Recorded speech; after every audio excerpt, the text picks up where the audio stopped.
fight fans, Micah Frankel, Cage Minds, MMA show. Very pleasured again to be joined by Anthony Birchak. Anthony, how you doing? Cage Minds, Micah Frankel, what's up, man? Glad to be on the show. I'm doing good. How are you doing? I'm doing great. Looking forward to 6 days away, your debut in MFC, MFC 37. How psyched are you about it? I'm psyched, man. You know, it's been such a long camp, and finally to see the light at the end of the tunnel. I'm excited. I'm jazzed. My morale is high. This has been a great weight cut. I'm super stoked. I just can't wait to get on a plane, get in the ring, and take care of business. We started talking about this fight, you and me, or at least you joining the MFC back in January. So, a 4-month-long camp, what has that been like? Dude, it's been crazy, you know what I mean? It's been up, it's been down, it's been up, it's been down. I've literally done 2 camps for one fight, you know what I mean? It's been a 12-week camp, you know what I'm saying? That's 4 months ago. It seems like so long ago that I signed the MFC contract and didn't know who my opponent was, and then I get an opponent, and it still seems like forever ago. So it's been a long camp, you know what I mean? But thank God I've stayed healthy, you know, no injuries. Like I said, morale's high, weight cut's gone good, and I'm peaking right at the perfect moment, you know what I mean? This last week and this week to come are my peak weeks, and I can't wait to showcase all my skills. 6 days away from the fight, I'm figuring you're done in the gym, no more sparring, done with that right now? No more sparring. It's all about being, you know, super technical, staying super fast, really just focusing on all my technique and keeping, you know, drilling over and over and over again. Well, we know you're out there in Arizona with Apex MMA, but we've also, if people have been following you on the social media forums, you've been out there at Extreme Couture, and you were out there during the Tough tryouts. So what was that experience like with so many bantamweights being in Vegas? It was amazing, man. You know, like the first 2 times that I went out to Extreme, you know, I didn't really get to train with the pros. The pros that were there, you know, were 170 and above, like Brad Tavares, Martin Campman. You know, there were some big dudes there. And this time around, you know, I went out and I got to work with obviously Tim Lane, who's the striking coach there. He's a wonderful Muay Thai guy, kickboxing, and I also got to work with a boxer from Long Island, New York. He's 36-0. His name's Chris Algieri. The kid's crazy good. You know, he showed me a lot of good little techniques on how to keep myself long, how to be deceptive, how to really make my you know, opponents throw shots and miss, and me make them pay for it.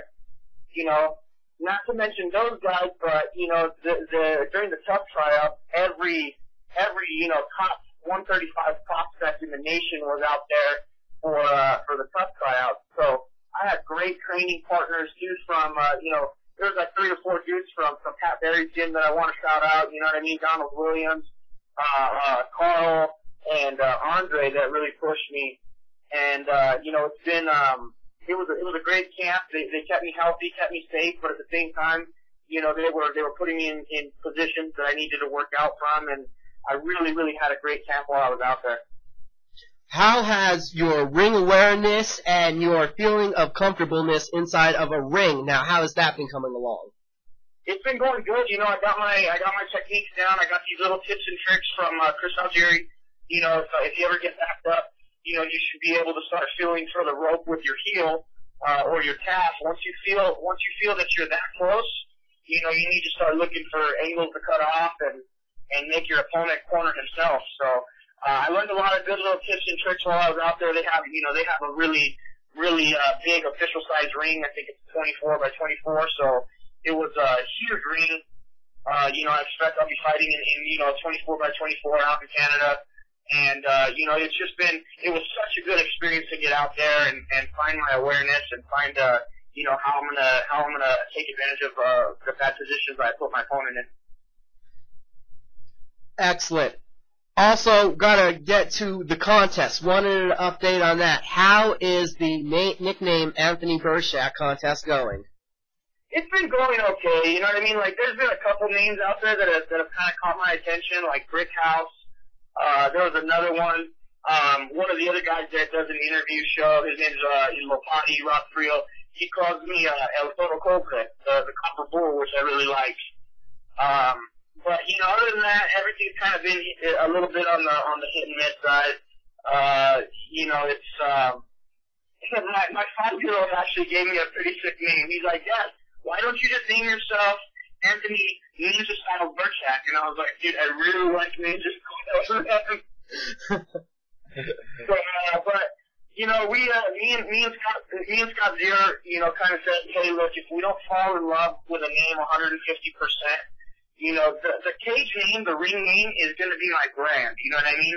I want to be able to build my brand off of my nickname. If I don't love my nickname 150%, my brand will no longer grow.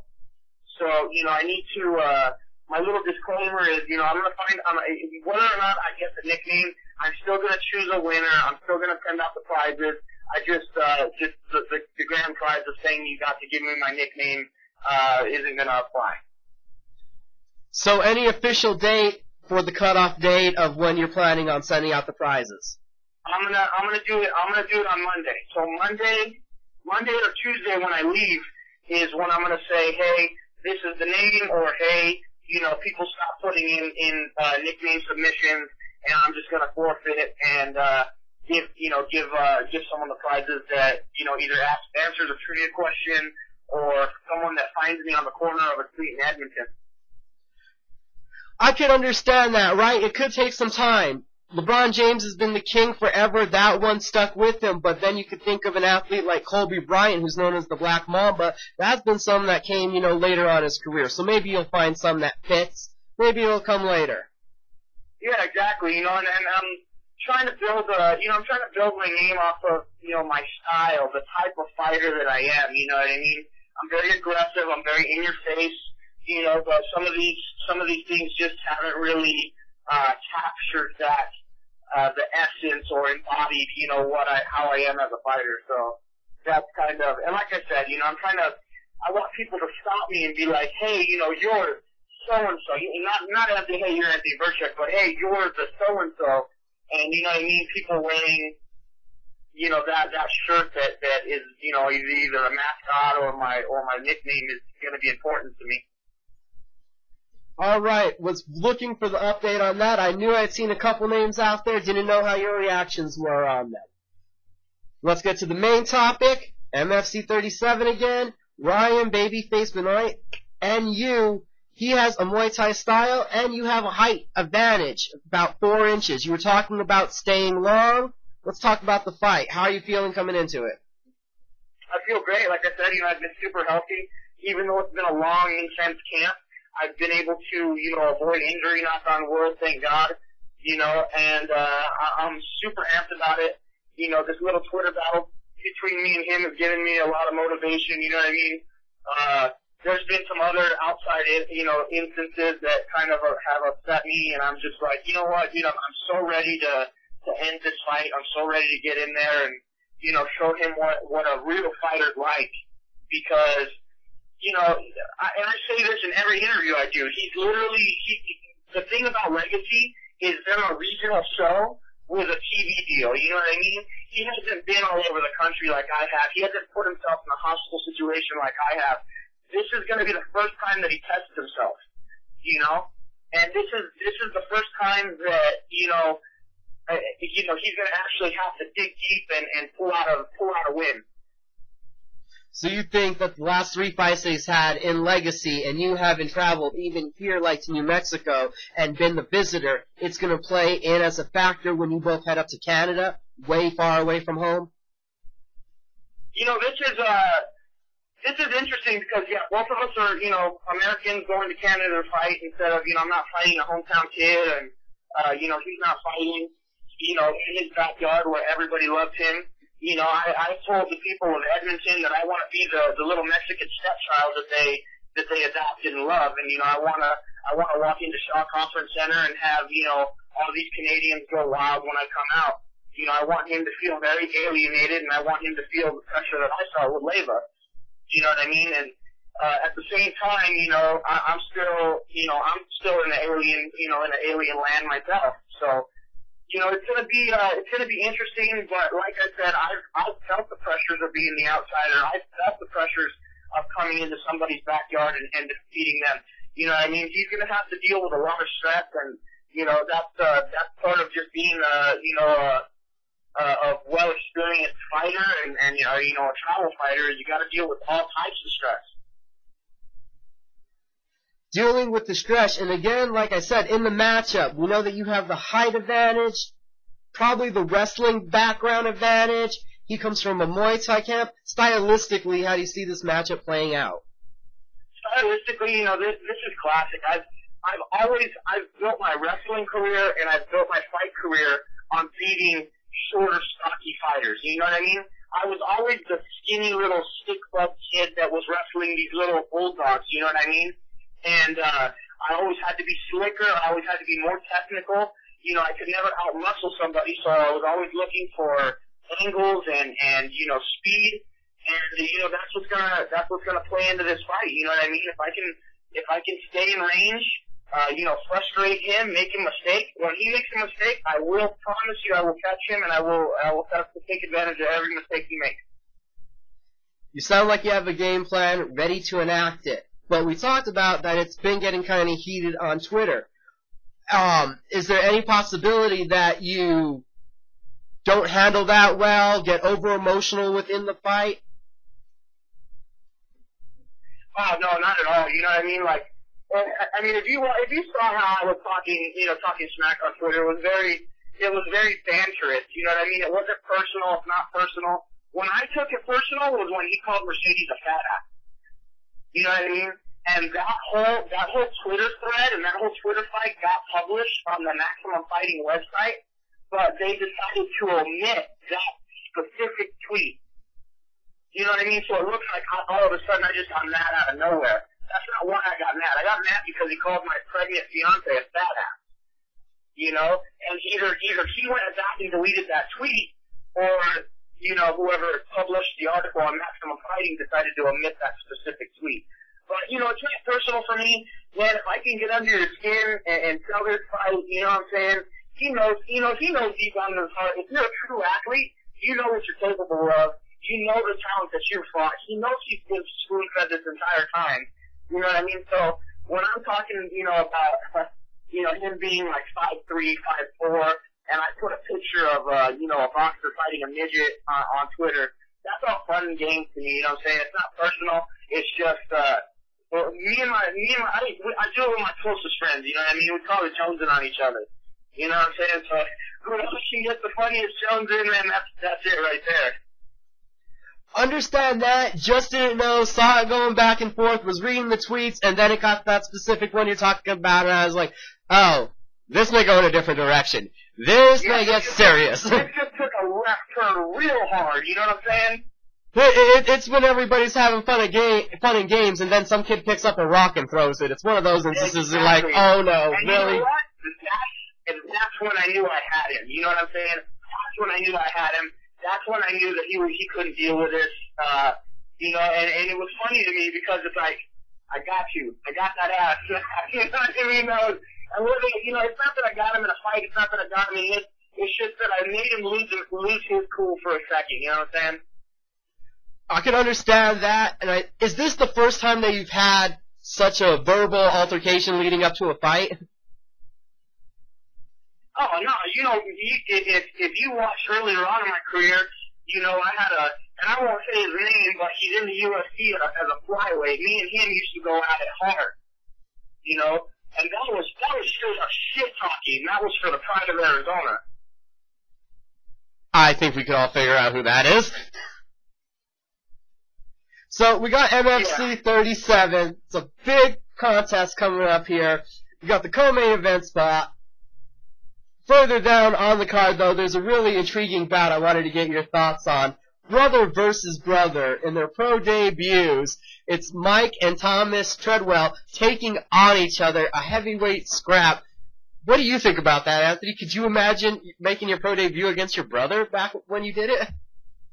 No, because my little brother is 6'3", 235 pounds. If I had to make my pro debut against that big bastard, I would have just stayed an amateur. But I think, you know what, Mark Travis does such a great job of matchmaking. You know, the whole organization, Maximum Fighting Championships, is a family-run organization. you know, from Dave Pavlich to Manon Pavlich, Mark, everybody, you know, they do such a good job of matchmaking and making things interesting. I thought MFC 36 was a great card. MFC 37 is an amazing card. From top to bottom, you got interesting matchups. You know, the heavyweight, the number one heavyweight in the country is Molino Rama going up Chris Beast Boy Barnett. And then you got, you know, and it just gets better. You know, like you said, brother versus brother, that's awesome, dude. You know what I mean? It's like a true Hollywood warrior story taking place in Edmonton, Canada. You know what I mean? I think it's amazing. I can't wait for the event, and I believe now for the first time, too, MFC is going to have the undercard portion stream on their Facebook page, I believe. Yes, and you know what was great? I actually got offered, Mark and Scott were like, hey, look, this is a great opportunity. Let us know how you feel about it. Would you be cool on commentating, you know, the Facebook prelims? And I was like, God, that's such a great opportunity. You know what I mean? That's serious. I would love to be a commentator. If for whatever reason my fight career path is run up, you know, is run course, I would love to be a sports analyst. I would love to be a commentator. So when Mark was like, hey, look, would you be interested in commentating, you know, the four undercards? I was just like, how much time am I going to have between commentating and warming up? You know what I mean? That was the biggest thing.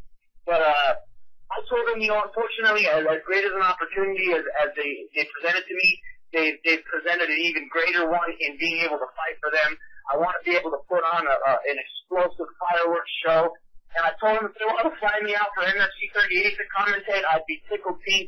I'll be there with bells on. But I think the undercard streaming on Facebook, I think the only other organization that does that is the UFC. So for Mark to partner up with Facebook and do that is huge for the organization, and it can only lead Maximum Fighting Championships in a positive direction. Right. I was so excited when I saw that. I'm like, Bellator and the UFC are the only ones that put the whole show out there for the fans. And I'm thinking, how hard is it to run a Facebook stream, give it to us free, they're untelevised, put them out there free, get the fighters some more publicity, show your product some more. Every fight is a great fight. The only one that's not is the one that's not seen, I believe. Yeah, exactly. You know what I mean? I think that card, I think that the entire card should be, you know, on a televised thing or some sort of media stream, but I think it's great that Facebook is doing it, and I think, you know, live on Axs TV, every fighter from top to bottom, you know, except for the one card, the one fight that's not going to be seen, I think it's great exposure. I think every fighter deserves to be seen, and I think both Facebook and Axs TV do a great job of promoting the fighters.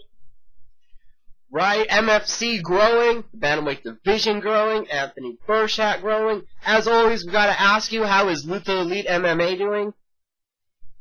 We're doing great, man. You know, we're growing from strength to strength. We got a couple of prospects that we're looking at.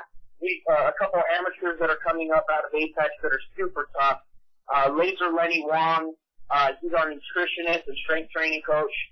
Actually, Tucson Police Department officer, and he's looking to step up and test himself. He's done a couple smokers here at Apex, but he's running course with that, and he really wants to jump on the amateur scene. We got another dude named Dion Clash, who is just an amazing, phenomenal. He's just a phenom athlete. He used to play football at a junior college level. The kid, transferred into MMA, and he's been doing so great. Unfortunately, he had a loss to a wrestler from Iowa named Sean Jordan, who trained out of the lab in Phoenix. And but we're trying to find him a fight. We're doing great. We just signed Courtney Cast Iron Casey to the XFC. She's going to be making her pro debut June against Kelly Warner.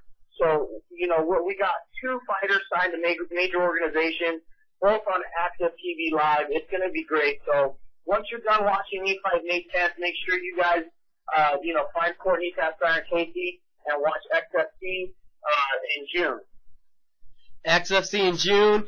Also, you can go to Nux.com. We have an article just up about that fight just made. Again, got to give you time to thank everyone, shout out to everyone that's helped you, and to tell everyone where they can follow you. All right, so I've been super interactive with my fans lately. I've been thanking everybody for following me. You know, I just hit 1,370 followers. I'm trying to get 1,400 by next week. I don't know if we can do it, but if we can, please follow me at A Birchak MMA. That's A, B as in boy, IRCHAK MMA, and go to the Facebook fan page, which is facebook.com/Anthony Birchak. Go click like, go click follow, shoot me a tweet, shoot me a comment, and I'll make sure I shoot tweets and comments right back at my fans. Gotta thank you again for the time for the interview. To you and the family, again, congratulations on the upcoming bundle of joy that you're expecting. Best of luck at the fight. Can't wait to watch it. Awesome, guys. Be sure to tune in next week, next Friday, May 10th, channel 340 on DirecTV, channel 167 on Dish Network, Axs TV Live, Axs TV Fight, MFC 37. It's where MMA lives.